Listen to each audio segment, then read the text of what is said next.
Hey, what's going on there, Z League? This is Zach, and today I'm bringing you guys a deck tech from my top 4 Tough Enough deck from the most recent Tough Enough event, which was my Freestyle Gohan Ally Reanimator deck. This is a very fun deck to play, and also kind of an interesting deck building challenge and sort of thought experiment. And I kind of wanted to go over both the deck itself, because I think it's really fun, and a lot of people had kind of been interested in learning about the deck, as well as just kind of some interesting thought processes I had while I was building this deck, and also just go over some changes that I might consider making for updating this deck in the future. So yeah, right off the bat, this deck was built around sort of a pretty well-known core or concept, which was an ally deck built around the Otherworld. The Otherworld is probably one of the most underplayed but powerful cards in Z League at the very least. If you've played other card games like Magic, you're maybe familiar with sort of like mass reanimator decks such as Living Death or Living End from Magic. And the Otherworld has a lot of parallels to that, where you basically abuse the fact that you can break parity on the card by being able to take advantage of the fact that you have a ton of allies that you can fill your own discard pile with, whereas your opponent probably won't. The main premise behind this deck was that other decks that have used the Otherworld have often been decks that sort of just have to draw it naturally. I really wanted to build a deck that could find the Otherworld very consistently and on demand, because I think it's an angle that allows you to really put your opponent into really bad situations. So I decided the very first thing I did when I wanted to build this deck is I really wanted to build around the Otherworld and Welcome Home Drill, which is a drill that mills your opponent for every ally you play. This can do some goofy things where you're flickering the Otherworld out and back in, and because the Otherworld triggers when it leaves play and when it enters play, you can hit multiple triggers off of your Welcome Home drills by swapping your allies in and out of your discard pile. So this is an interaction I kind of wanted to build around. I decided to go with Gohan, and Gohan has a lot of really big strengths for this shell. A lot of other shells, like I said, would run stuff like Yajirobe, maybe Cell or Goku. But Gohan has one particular advantage, which is that he has one of the strongest location searching cards that's particularly a named card that only he really has access to in any significant quantity. Goku has Goku's instant teleportation, but it has a restriction where the location or battleground you search for can't leave play for the remainder of the turn. And there are plenty of situations with the Otherworld where you want to flip the location in and out of play multiple times in the same turn. So I decided to go, you could also go Cell, because Cell has Cell's instant transmission, and that card is pretty flexible because you can do it during your non-combat step as well. The main reason is I did not go with that is that Gohan has, I think, better named cards, and so being able to play Freestyle with this deck and then use the Otherworld very frequently because you can on demand find your Nimbus Clouds, I thought was a really fun idea. And also, I think Gohan Freestyle is a bit of a weird anomaly where it feels like Gohan Freestyle in the dark should be very good, but he kind of ends up being like a Trunks Sword Light deck if you build him sort of like a standard uh, freestyle deck. So I thought that was also kind of a cool premise. So the main 4 cards that this deck were built around were Welcome Home Drill, Nimbus Cloud, the Otherworld, and as you might assume, Z Warriors Gather, which is these 2 cards are basically 2 of the most powerful effects I think that you can be playing in Tough Enough. Z Warriors Gather is one of those cards where it's really easy to forget how broken this card is because in some metagames, allies can be really hated out. But I've found that for Tough Enough in particular, Z Warriors Gather is extremely punishing for a lot of decks. And if you are willing to enter the turn you play it, some decks just really have no answer for it, or at least they have some answers, but they're very few and far between, and you can usually capitalize on the Z Warriors Gather before they can punish you. So Gohan, as I mentioned, has quite a few cool named cards that you can play with. Gohan's Brace Energy Beam is one that is really, really good because it acts like a pseudo Nimbus Cloud. You have way more ways than you'll ever need to find locations on demand. Nimbus Cloud, or Brace Energy Beam, also notably costs 3 Power Stages, which is actually particularly good in this deck because one thing that you'll find is that Gohan Bookworm, which obviously you end up playing because you want to find Gohan name cards, has a really big PUR, and you end up in situations where you need to get down to 0 consistently, or once you get to 0, you need to maintain staying at 0. Braced Energy Beam lets you do that really consistently because you can almost always find a Gohan name card to go pitch and find this card. The next one is an NZ card that I think is another big boon to this deck, which is Blink's Left Leg Check.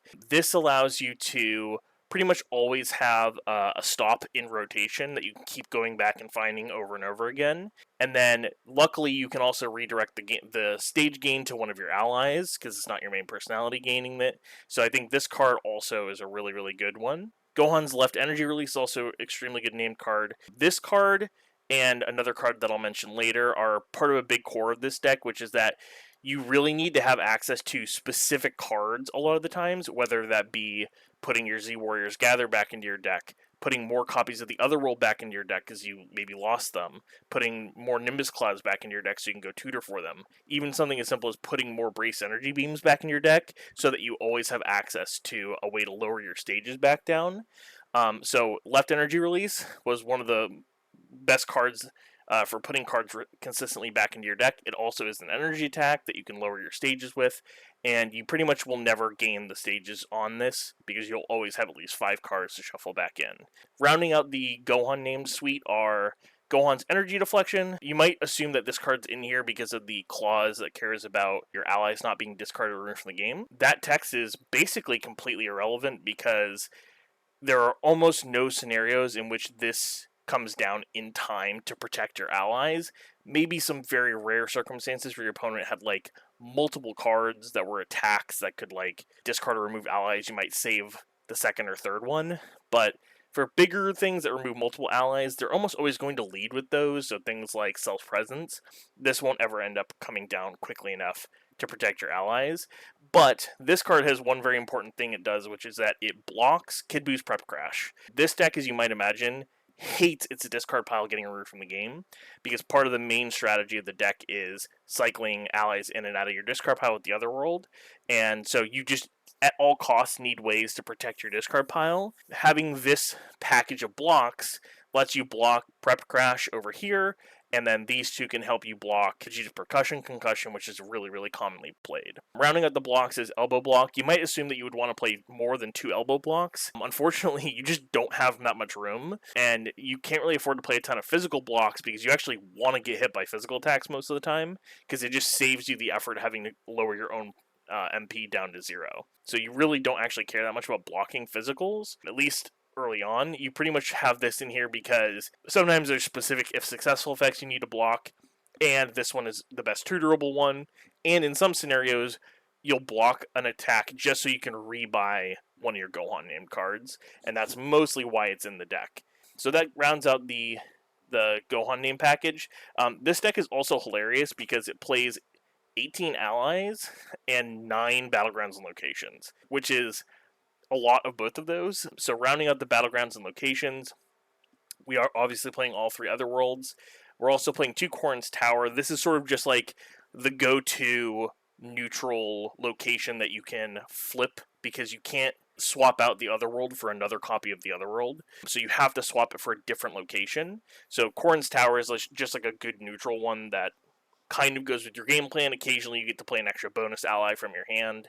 And then I played 1 Winter Countryside. This is mostly just because some situations where like your opponent has Are You Tough Enough, it can get a little bit annoying getting leveled up in the middle of combat where you're already lowered down to 0. You actually don't mind being on level 2. In fact, being on level 2 is arguably way better than being on level 1. But the annoying thing is that if it happens in the middle of combat, it can cause you to gain stages and not be able to use your allies. So some situations you might search for Countryside just so you don't get Are You Tough Enough or clashed. And then I'm also playing 2 Tree of Might. Now, if this card was a location instead of Battleground, I probably would play all 3 because this card does a lot of really good things for the deck. Number one is that it searches for your drill package, so it can go get your Welcome Home drills, and we have a few other smattering of drills over here that you can go get. It also adds stages, which is like doubly good because it adds stages to all of your allies' attacks, so like it just gives you bonus damage that racks up. But also, all of your opponent's attacks do extra stages, which is actually good for you because you want to take stages of damage, especially stages. You also don't even mind taking life cards of damage because you want to fill up your discard pile for the other world. So taking damage in this deck is actually usually pretty beneficial. That's why the block package is mostly there to stop particular if successful effects or to prevent you from losing too many resources in the middle of the game. The blocks, rounding it out, Nappa's Energy or Time. You'll notice I'm not playing Super Saiyan Effect, I'm not playing Vegeta's Physical Stance, I'm not playing Nappa's Physical Resistance, and that's because we don't really care about physical attacks generally. You want to get hit by them, like I said, a lot of the times. The remaining attacks are not very many. We have Super Arm Cannon and Super Stuff. This card is an energy attack that costs 7 stages, and that's mostly the most relevant line of text on this card. It does do 12 life cards, which is a lot. It almost always ends up getting blocked because you often have to throw it as your first attack. So, like, if they weren't planning on blocking it originally, they probably are just blocking it now. But occasionally it sneaks through and it just, nugs them for 12, which is good. There's also rare circumstances where you can discard a random non-combat to make it cost 2 less, which, like, might line up with the amount of stages you randomly have. It generally doesn't come up very much, especially because you can't discard any of your drills because of the freestyle mastery. So that generally isn't too much of a concern, but it mostly is there to cost 7 so you can get down to 0. Notably, Super Arm Cannon plus either of these 2 attacks, or even Heroic Deeds, will get you down to 0 or 1 above 0 if you started at full. So usually that's a good little combination. Heroic Deeds is really good in this deck. You need, obviously, interaction in general. So, like, this can hit, a million different things. It can hit your opponent's, like, 20's Absorbing Drill. It can also do one of the most hilarious things in this deck, which is that you can Heroic Deeds away your own Otherworld to trigger it and swap your allies in and out of play.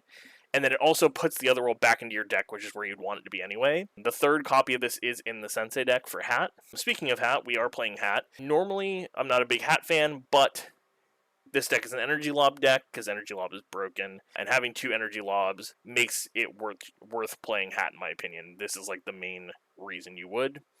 Other cards that we have that are good Hat targets.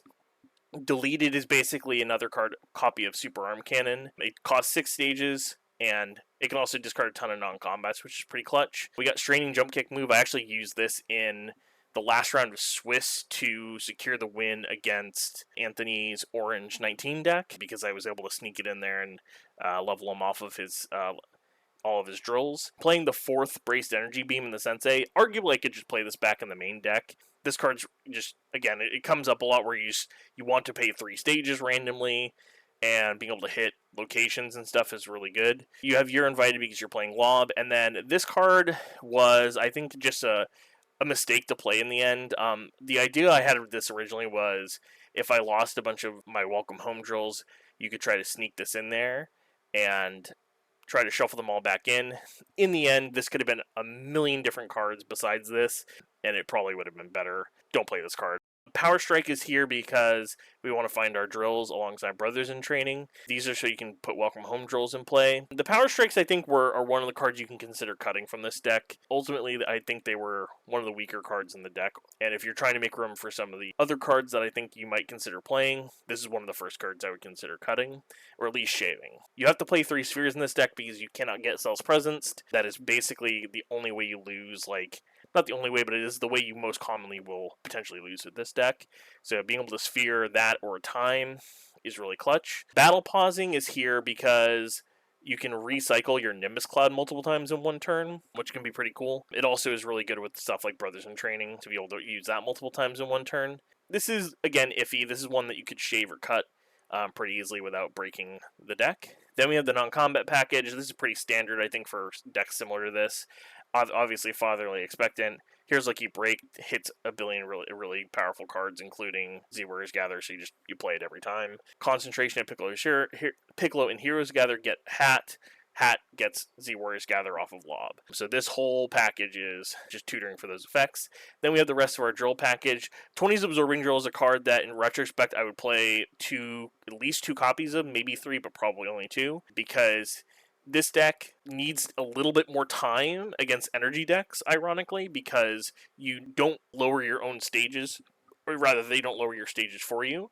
So you end up needing more time because you need to draw into things like Super Arm Cannon and so you just kind of need a little extra buffer, and 20's Absorbing Drill lets you like slow down how much damage you're taking. Shifted Balance Drill is awesome. This is a card I wish I could play more copies of, but ultimately you just didn't have room at the time.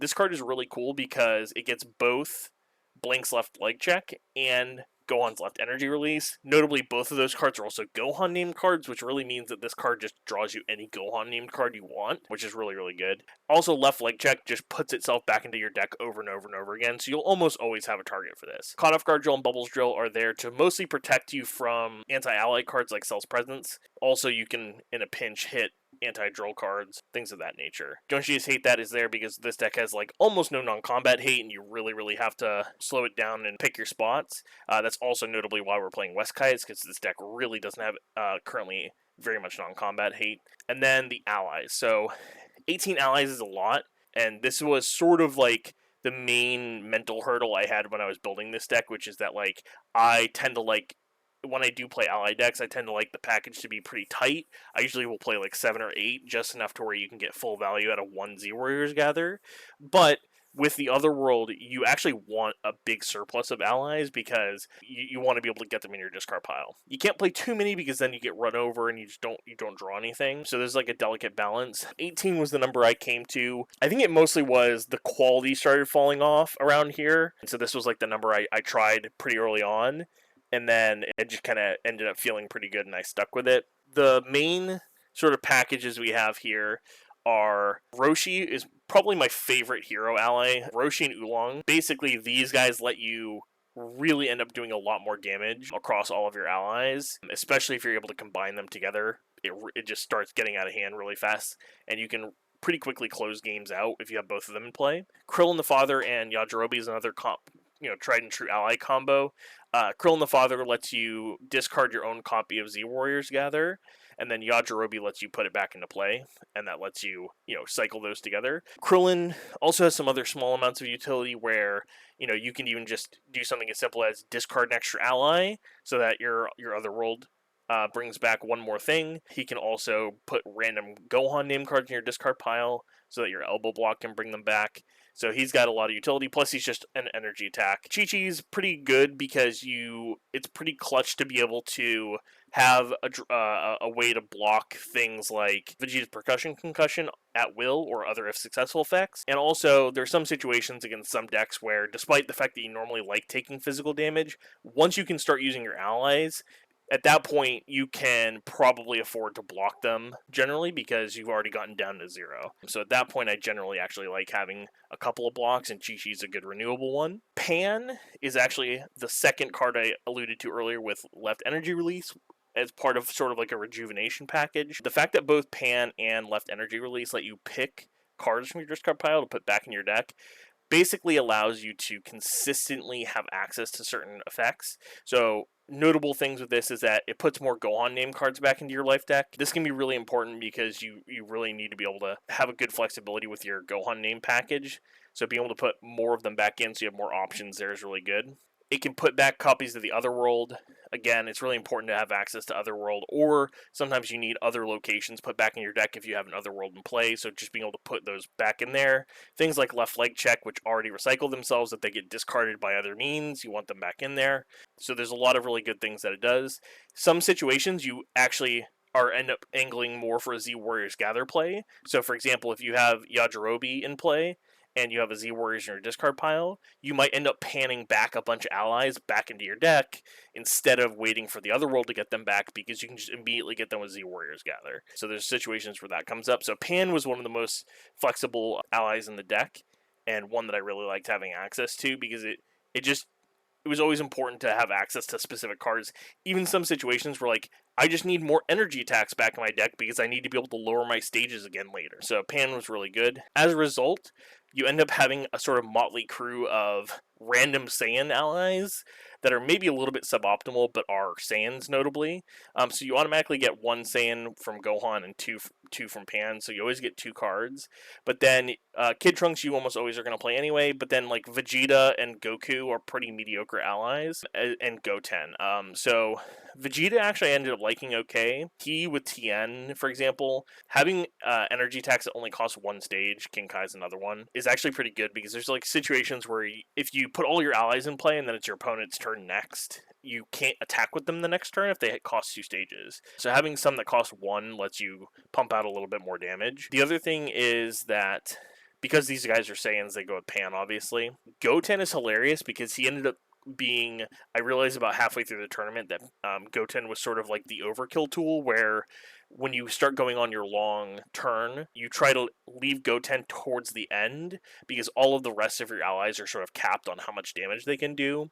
But because Master Roshi and Oolong combine to end up hitting your opponent for stages, by the end your opponent's usually at 0, so Goten's power ends up being like base 9 damage because it's 3 stages plus the pat for 3, plus you almost always get to remove 3 cards for the plus 3 life cards, and then that combined with Roshi and or Oolong means that it's your biggest single attack damage-wise. So usually you want to save Goten to your last attack and try to go for the overkill with it. And then the rest of the allies we'll talk about briefly. Nailin Piccolo, Mariko 18, and I guess Tien to a lesser extent. These are all just generic energy attacks that have relatively good numbers on them.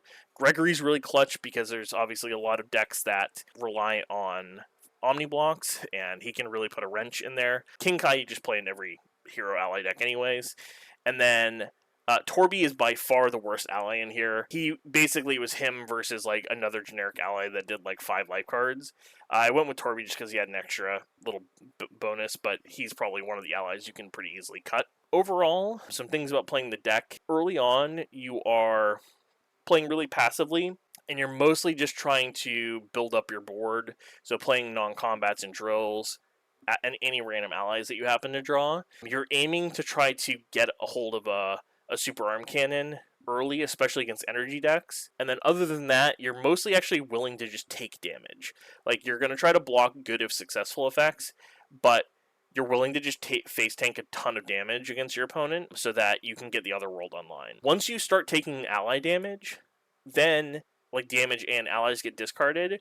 Basically, during any combat you enter combat, you can pitch one of your many Gohan cards that you can hit off your personality and find your Nimbus Cloud, and then Nimbus Cloud converts into the other world, and like Z Warriors Gather that all of a sudden is live halfway through the combat is really powerful because it can also put your opponent sort of in a situation where they're kind of just rolling and thinking that they're going to steamroll you, and all of a sudden in the middle of the combat you have like 6 or 7 allies in play and you start punching back, so it can get really out of hand. One thing I would suggest doing is keep your Nimbus Clouds close to your chest. Obviously sometimes you have to tutor for them, but if you can hold on to it and just monitor how the turn is going, like I said, you can oftentimes bring that big swing back where you all of a sudden are putting a bunch of allies into play with the other world. The other thing is that if your opponent is trying to play too passively against you, it plays right into your hands because that lets you just draw into Z Warriors Gather. So it can really put your opponent in a really bad place. Other things about playing this deck,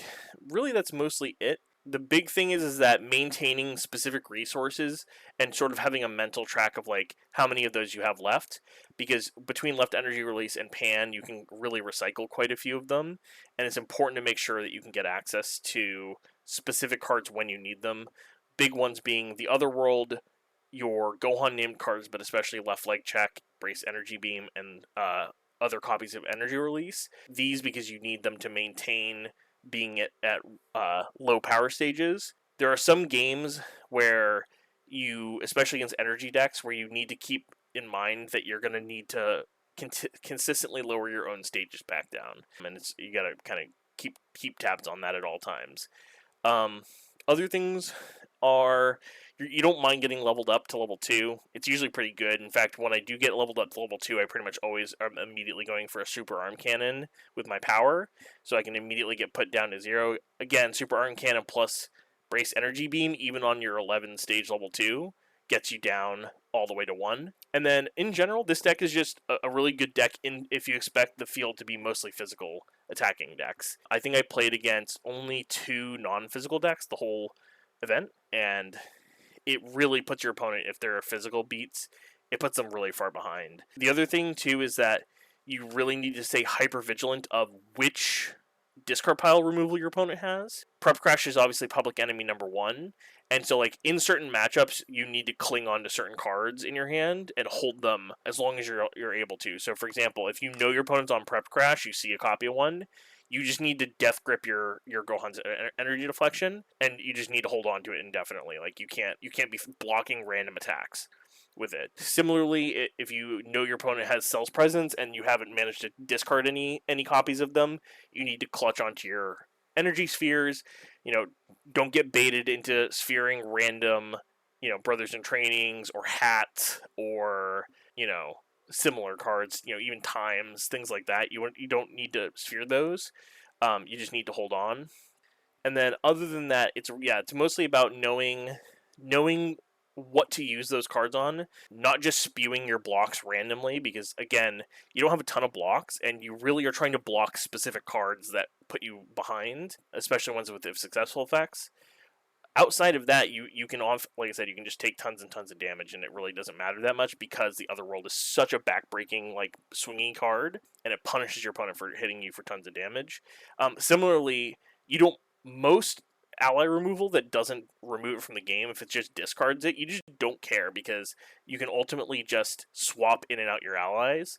In fact, sometimes it can be good to have like half of your allies in play and half of them in your discard pile, because then it lets you, if you have one copy of a way to find the Otherworld or another location, you can just swap them in and out, and sometimes you can get multiple uses out of the allies. Like, for example, if you have 2 ways to search for locations, you put the Otherworld into play, you swap your allies in and out, you use the allies you have in play first, then you swap them out for the ones in your discard pile, you get to use all of those, and then if you have one more way to swap out a location, you leave the Otherworld, you go to some other location, and then you end up swapping the first set of allies that you already used back in, and it can get really out of hand. Like I said, you can have goofy turns with things like battle pausing, where you swap them in and out multiple times in the same combat, and it adds up with things like Welcome Home Drill. Things I would consider changing. Number 1 would be, I think you need to have at least 1 or 2 copies of Gohan's Kick in the deck. I initially cut that card because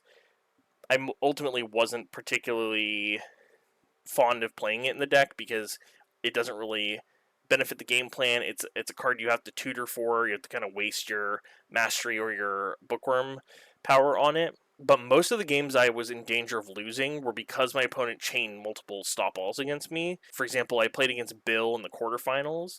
The one game he took off of me, he was recycling multiple copies of Frieza's Force Bubble, and there's a Straining card that stops all energy attacks at the cost of 2 life cards up front, and because those don't remove themselves from the game, he was recycling them back into his deck over and over and just redrawing them.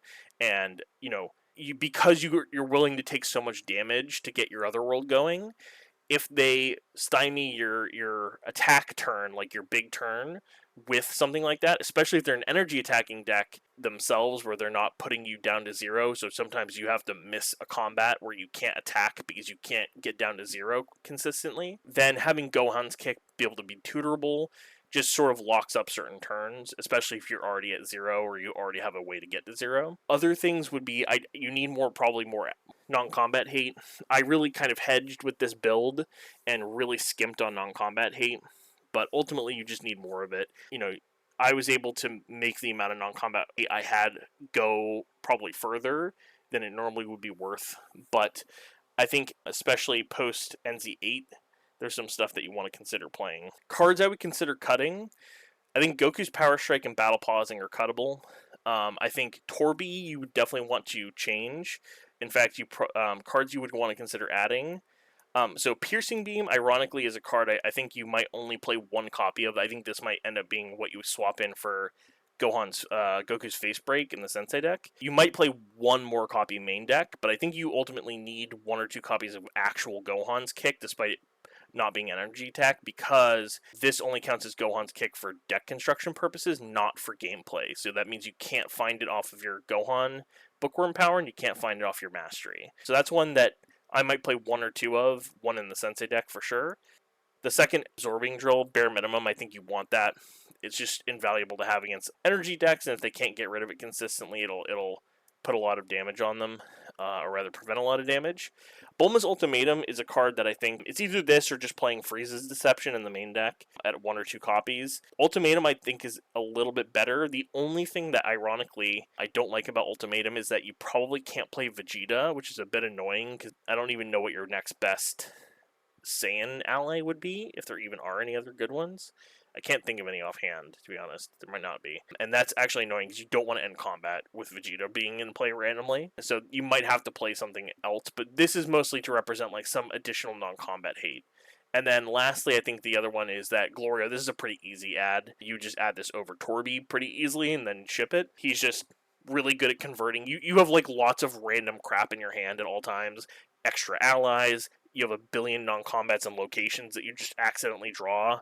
So these are additional cards that I would consider. One additional thing would be some additional ways of losing stages. So you're playing Super Arm Cannon, you might need like a Tien's Tri-Beam or two, maybe main deck deleted. And this can, again, be something you might play over these Power Strikes and the Battle Pausings. And then lastly, I think that there's potentially room to not play Welcome Home Drill. Despite the fact that this card is pretty neat, I think it is a little bit win more. Because this might be, again, a slot where you might just want more ways to lower yourself down to 0 so that you can actually hit them with the allies. Because it can be difficult to set this up because there's situations, for example, where like, let's say your hand, this came up multiple times in the event. Let's say you played a Z Warriors Gather and a Brothers in Training in your hand and you enter combat. Are you going to Brothers in Training for the Welcome Home Drill before you Z Warriors Gather? It's risky because then they just get rid of the Z Warriors Gather potentially on their attack. And a lot of times you end up in situations similar to that where you can't risk losing the like opportunity to go for the Z Warriors Gather or something similar, and you end up not feeling like you can safely Brothers in Training for the Welcome Home Drill. The other things is like a lot of times you just end up needing to find Bubbles Drill or Caught Off Guard Drill or 20's Absorbing Drill in situations where you can find a drill. And so you end up looking for the Welcome Home Drill, and then by the time you get the Welcome Home Drill, you've already gotten all your allies in play. So I think the main advantage of Welcome Home is that against decks that have like repeatable blocks for energy attacks, like 20's Absorbing Drill, for example, I think that those are where Welcome Home Drill shines, because then you can really start going off with the other world. But I think it might be a consideration for not playing it. I'd have to really test it out more. That being said, I think I rambled long enough. If you guys have any questions, feel free to ask in the Discord. And yeah, I appreciate you guys watching.